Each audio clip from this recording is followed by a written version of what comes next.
मेरा नाम ज्योति, मैं परेड कॉलेज की छात्र हाँ। साडे सारें दा अपना चैनल डुग्गर डोगरी ते आऊं चुंदा मता मता मल्हार करनी हाँ। सबने सब पहले तुसें गी सारें गी लोहड़ी दियां मतियां मतियां मुबारखां। ते जियां कि तुसें सारें गी पता है कि लोहड़ी उप्पर भ्राएं गी भैणां हार पांदियां न। आओ मैं तुसें गी हार बनाना सखानी हाँ। इहदे वास्ते असें छुहारे, सौंगी ते डोडी एक ठूठी ले लेदी है। ठीक है, असें धागे गी गंढ मारियै दोहरा धागा करियै इहदे विच कड्ढी लेदा है। पहले असें डोडी विच कड्ढदा, फिर असें ठूठी विच कड्ढदा, फिर असें डोडी पर लाइयै फिर असें बक्खरा बक्खरा करी ओड़दा है। हून असें इहदे बाद च पागे सौंगियां। इ'यां गै करदे असें परोंदे जाना है।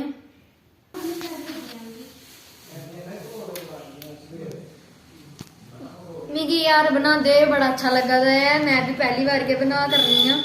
थोड़ी दिक्कत आवा करती है, फिर मिगी बड़ी खुशी हो करती है बनांदे।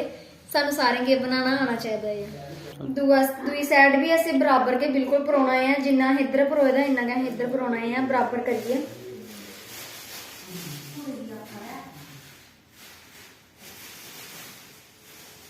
ये हुण साढ़ा हार पूरा होई गेदा, बनिए तैयार होई गेदा। हून असें इसी एक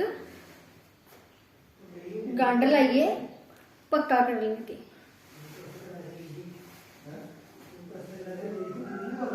गंढ लाई ली है, इसी पक्का भी करी लिया। ये साढ़ा हार तैयार।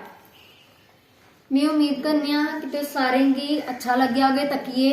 और जिन्हें गी नहीं बनाना आंदा होग उहदे दिला विच भी चाऽ आग कि असें बनाचे। अगली बारी जरूर बनायो। और साड़ी वीडियो की ज़्यादा कोला ज़्यादा लाइक शेयर कमेंट करियो। साढ़े चैनल की सब्सक्राइब करियो मता कोला मता। तुंदा मता मता धन्नवाद।